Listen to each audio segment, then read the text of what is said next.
Laisse-toi mener par l'Esprit de Dieu, puisqu'il te fait vivre et veut te rendre heureux. Il conduit ta vie seulement si tu le veux. Ne contriste pas en toi l'Esprit de Dieu.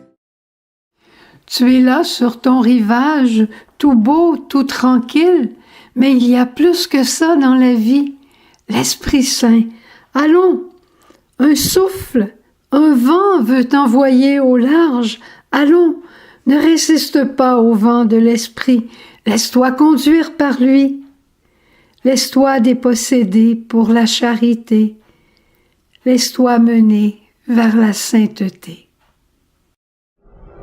Bonjour, nous en sommes à notre dernière journée de notre neuvaine. Je te pose même pas les questions pour savoir quel est le don que tu as préféré.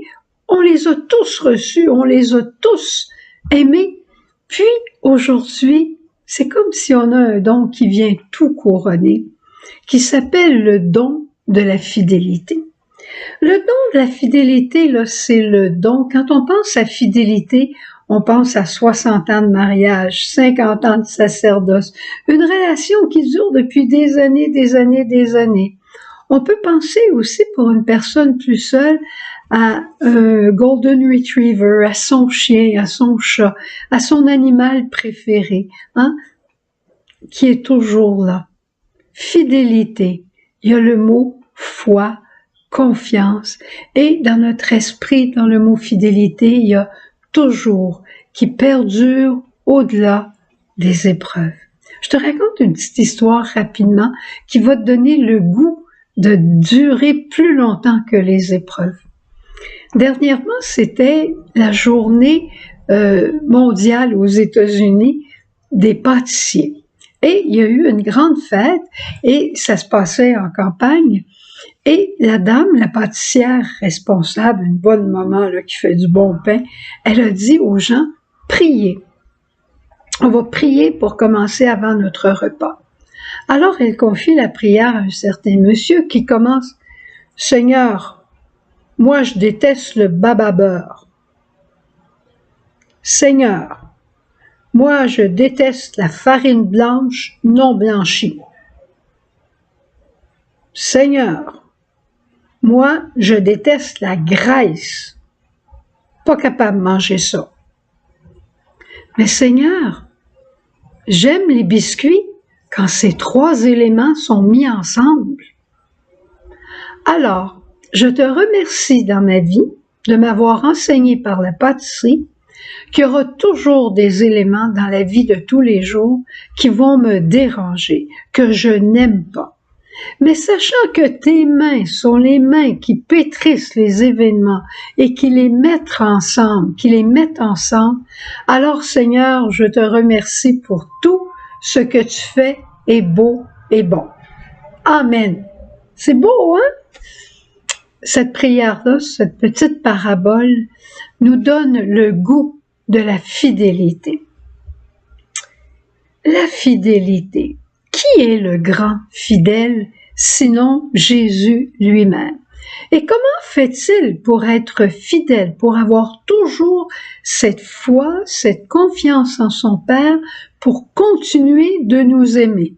Comment fait-il? Il se nourrit de l'amour de son Père. L'amour de son Père est indéfectible, dure tout le temps. Il se nourrit par la prière, et se nourrit en faisant la volonté de son Père.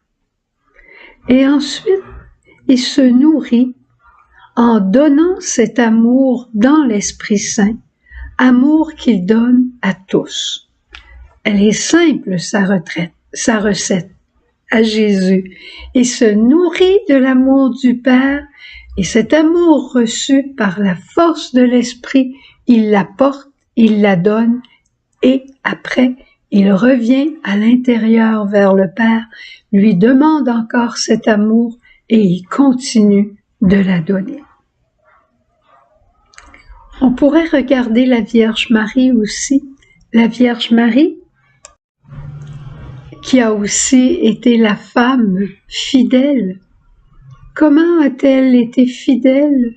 Pourquoi a-t-elle été fidèle? Pourquoi a-t-elle cru en Dieu tant que ça? Parce que sa fidélité se nourrissait de l'amour de Dieu. Elle le regardait, elle l'aimait, elle le priait, elle lui faisait confiance. Et sa fidélité grandissait. Et cette fidélité en elle se manifestait à travers des œuvres de miséricorde. Elle faisait des actes de confiance. Ta cousine Élisabeth est enceinte? Très bien, je pars aller la voir. Elle est à Cana, elle se rend compte qu'il n'y a plus de vin.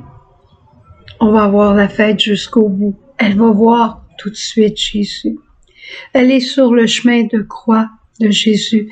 Elle sait que son fils c'est le Sauveur. Elle aurait bien envie de l'enlever de là. Mais non, Jésus doit aller jusqu'au bout en fidélité. Que fait Marie? Elle l'accompagne, elle reste avec lui, elle le regarde, elle le soutient de sa foi. Tous des gestes de fidélité. Et nous, c'est notre tour d'être fidèles jusqu'au bout, à notre alliance de mariage, à notre alliance sacerdotale, à notre alliance d'amitié et toute forme d'alliance. Comment être fidèle jusqu'au bout, sinon en faisant comme Jésus et Marie, en nous nourrissant de l'amour de Dieu, en priant, en allant supplier, en pardonnant, en recevant pour soi le pardon de Dieu et en pardonnant à l'autre. La vie sacramentelle pour nous est source de fidélité, particulièrement l'Eucharistie, le sacrement du pardon et le sacrement des malades quand c'est nécessaire.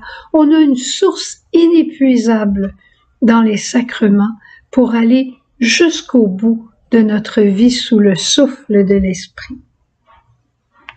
Et c'est fort de cet esprit de fidélité qui va fondre sur nous demain. Aujourd'hui, il fond encore sur chacun de nous, mais demain, il va fondre sur nous comme ensemble. Et nous serons un ensemble, une communion, une église fidèle jusqu'au bout, en vivant, en nous donnant, en manifestant l'amour de Dieu à nos frères à travers des œuvres de miséricorde. Allons demander cette grâce, nous en avons besoin.